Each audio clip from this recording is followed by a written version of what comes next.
Hello everyone and welcome to the channel. Today we're going to be talking about the new Multiversus update, and guys, we got a chungy wungy update this time. It's a winter event.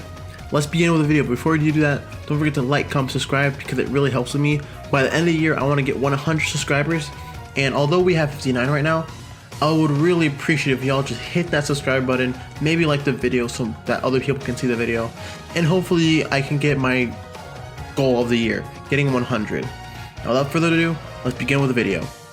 So Festiversus, which is the name of the event, is like a box of neatly arranged, numbered, and hidden chocolates, or in this case, a whole lot of holiday cookies. If you're good enough, we'll even get a brand new dog, so be sure to log in every day and unlock a new holiday treat from the holidays that keeps on giving. This is indeed the description of Festiversus, which is an interesting name, but it's basically just like the Halloween event except, well, Christmas themed. And we have a lot of Christmas themed new costumes and items. Our currency, instead of candy corn for the Halloween season, will be holiday cookie shops. And as you can see, every day you can log in and you'll get a free prize, up to getting mini prizes like, for example, more cookies, a new badge, and if you're even like keep on logging up, you'll even get a Rain Dog skin.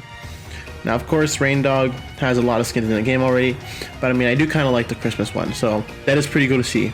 As to how to get holiday cookies, it's basically the same as for the Halloween event. So basically, you'll get 20 cookies for basically winning a game, but it will double if you're playing a Christmas themed skin. And if you win that, if you lose, you'll also get 20 and stuff like that. I'll put it on screen and how it all works. But yeah, it's basically the same as a Halloween event. And you can exchange them for example, a gingerbread toaster profile icon, the snow emote sticker, the snowman sledding ring out, and the ugly sweater Superman variant, which looks pretty dope, not gonna lie. Next up, they added a new silly cute game mode. Snowball fight mode is now available, so get ready for a snowball brawl. A new snowball item will spawn over the duration of the game with the potential to leave our icon looking like a little frosty. It's been pretty cold in Multiversus lately, and be wary of the ice storm that may be blown through. The falling ice chunks may freeze you to the core. Next up, in the lab, fighters no longer have spawn and roll ability in the lab. And finally, the new map, the Game of Thrones map. Game of Thrones, Throne Room, it's literally called Throne Room. But yep, it is here now, where you and your allies can compete for the Iron Throne. The stage walls will rise and fall over the course of the match, dramatically changing the landscape of the fight. Try to capitalize on the vertical ring outs to press your lead before the walls react and leave you to fight over what little land remains. Who will claim the throne? Not only that, we also got Game of Thrones items in the shop. I'll put it up here in screen what we got. Next up, for system preferences on maps, performance optimization for Xbox One, PS4 consoles, and low-end PC should see more consistent and improved frame data on Sky Arena and Trophy Edge maps. And as for cosmetics, now guys, we've all been memeing on this. We all thought it was a meme, we all knew it wasn't gonna happen, but it happened. The man in black, Dwayne "The Rock" Johnson, is in Multiversus. As a skin, of course, for Black Adam. But that's right, look at him. He's beautiful, bro. Look at this man, he's just, goddamn, he's so hot. But that's not the point. I just can't believe he's in the game, honestly. This was a meme, but I guess memes can't come true. As for other skins, we got the Holiday Rain Dog, we got Ugly Sweater Arya, we got Ugly Sweater Batman, Ugly Sweater Finn, Mary Mogwai Gizmo, Ugly Sweater Jake, Ugly Sweater Superman, Ugly Sweater Vilma. And another thing we got in the shop is Marvin the Martian announcer pack. Not gonna lie, the skins are kind of mid, but I do really like the ones we can actually get though. Next up, for general gameplay changes, dodge pop-up text should now appear only if an attack has been completely dodged. Attacks with lingering hitboxes or many active frames must be completed in full before the pop-up text will appear. This should help ease frustration that stem when players would dodge an active attack and see dodge text and still get hit. The horizontal speed boost that is applied from dodging jumping will no longer be applied if the dodge did not spend any dodge meter. And they fixed an issue where applying armor from multiple sources would occasionally incorrectly time out the armor early, And the shock debuff no longer breaks armor when it tickles on the debuffed fighter. It will still deal damage, but the armor will remain. Shock debuff tickles, or ticks, it's not ticks, I'm so stupid. Ticks that chain to a nearby fighter will break the armor of the chain target fighter. Next up for perks, the Clean Air perk. They fixed an issue where the Clean Air would improperly stack on other projectile dodge effects based on the order the perks were applied. And as for School Me Once, they updated the perk text to better describe what the perk does. And now for the meat and potatoes of the patches. The character buff, debuffs, bug fixes, and all the jazz. Now let's begin with Batman. For Batman, the Precision Grapple Signature perk. This perk was doing the opposite of what the text described. This is actually kind of funny, not gonna lie. Like imagine like getting this perk and it does the complete opposite. What a skill issue. But anyway, making Batman stronger during the real end and not spawning a proper blast at the end. The perk text and behavior has been overhauled to better match this perk's intended use. As for its side special, both air and ground, grapple hook now ignores all projectiles, but should be properly blocked by projectile blocking effects. They fixed an issue where Batman could suffer knockback and begin reeling in before he is launched. Grappling hook and tether now break immediately if Batman cancels an attack with jump or dodge. And for his side special, again with the side special, can no longer be immediately canceled out of Batman has hit on an enemy, so you can't like cancel out of it anymore. And active frames end earlier by 3 frames. For side air attack, no longer applies weakened debuff stacks on hit, and they increase the base knockback to 1,350, and they increase the knockback scaling up to 12, and they added 3 frames of end lag. And for his grounded side attack 2, jab 2 angles push more upwards. For Dwayne The Rock, Black Adam, I'm sorry, listen, I don't usually buy skins, but I'm definitely getting the Rock skin for this character. Like I just can't see this character as him again. For his air down special, the hitbox shrunk significantly. His ground neutral special, throwing upward with a lightning grapple, will now pull enemies toward Black Adam more. The shield health reduced from 4 hits to 3. And the shield can now only take damage from normal and heavy projectiles. Also with his down special, this now probably blocks Superman's eye lasers, but the laser will cause a delay explosion on the shield as if the laser had hit the ground. Next up for Bugs Bunny, his down attack no longer heals bugs or his allies if they're hit with a reflected pie. And for Finn, they did a bunch of hitbox changes. Now I know y'all been complaining about Finn's hitboxes that are basically like 2 swords or whatnot. And well, they're finally doing it. So they're experimenting with a systematic change to eliminate Z-axis issues. As a side effect, all of Finn's hitboxes have been resized slightly. Arms and shoulder hitboxes have been removed from Finn's sword attack. They fixed the hitbox on the base of Finn's sword not being attached to his skeleton correctly, causing it to activate inside of Finn's body during a sword attack. And they basically said they also will welcome feedback on this change, and they'll keep on changing this character more and more. So they're finally addressing the elephant in the room with this character.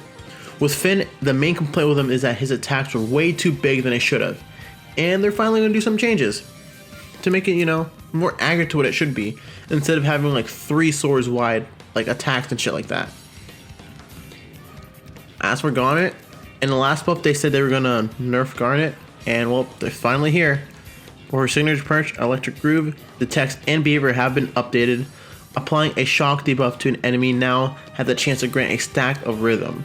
And several moves and effects that apply a shock debuff have been tweaked to more consistently proc the perk.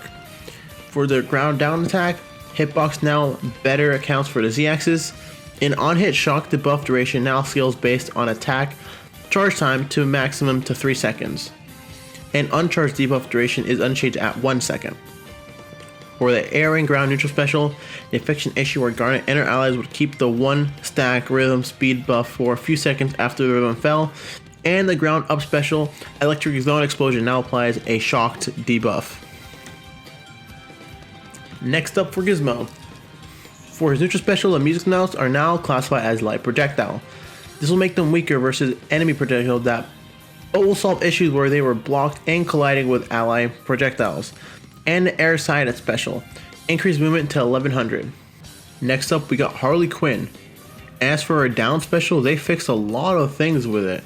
The visual explosion size decreased, but hitbox now better matches explosion visuals, and the explosion will now connect with all nearby enemies regardless of which team triggered the explosion. And it more properly clanks and interacts with other projectiles.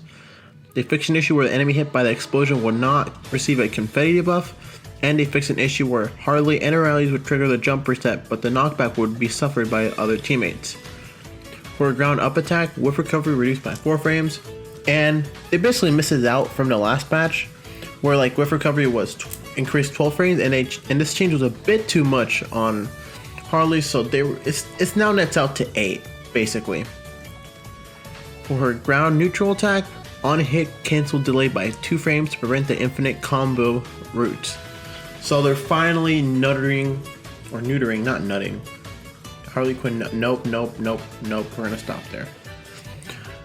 They're basically neutering Harley Quinn's infinite combo. For Iron Giant, his air up evade, they fixed an issue where Iron Giant would maintain his upward momentum if he interrupted an upward evade early, and this fix removed the Iron Giant moon jump. I'm gonna show on screen what this is in a bit.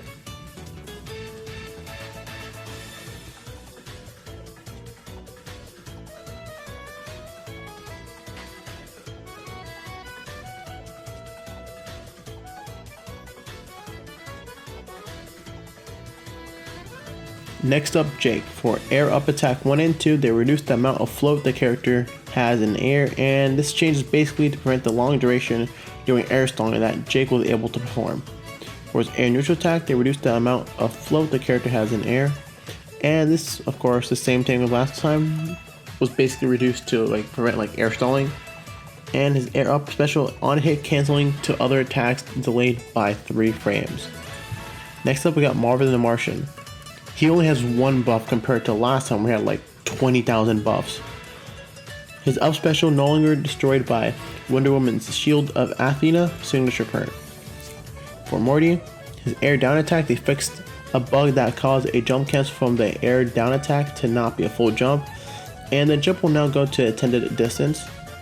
For the ground down attack, they fixed an issue where the Plumbus hitbox would incorrectly offset in the Z-axis if Morty was facing left.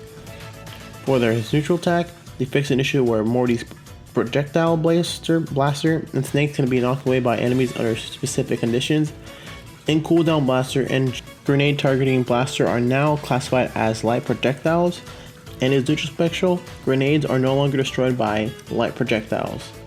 For Rain Dog, his neutral attack fixed an issue where the projectile could be knocked away by enemies under specific conditions, and for his ground up attack, they increased swift recovery by 5 frames to reduce how safe and spammable this attack was. For Rick, his ground side attack, they adjusted the launch speed of Jab 3 rocket so that it is based on charge time, and longer charge times increase the speed of the rocket. I'm pretty sure this attack wasn't chargeable, but it basically now is. And for his air up special, another attempt online to fix the movement occasionally not happening, and what they're basically saying is that they haven't been able to reproduce this like bug in their like build of the game, or like when they try to fix it, and they basically want us, the consumers or the fans or the players, to let them know how the bug works. So for apparently online, sometimes the up special just does not work. For Shaggy, air neutral attack, they removed armor break from individual hits, and his neutral special, they re-added 15-second rage timer that has been removed in a hot fix due to a bug. His sausage nut taunt, they fixed an issue that was preventing this taunt from being equipped on other variants besides default Shaggy.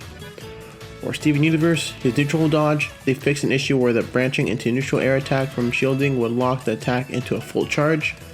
And for his neutral special, it no longer applies hit pause to Steve if he hits a fighter. For Stripe, they just changed his air side attack but did a lot of change. Active frames on startup pushed back by 1 frame, whiff lag increased by 1 frame, reduced hitbox size by 7.5%, they reduced charge damage multiplier from 2 times, the clamping speed at the end of the attack now allows a greater window to punish on whiff, and we clamped the speed a bit to charge the side air attack because it was incredibly safe with the ability to carry momentum.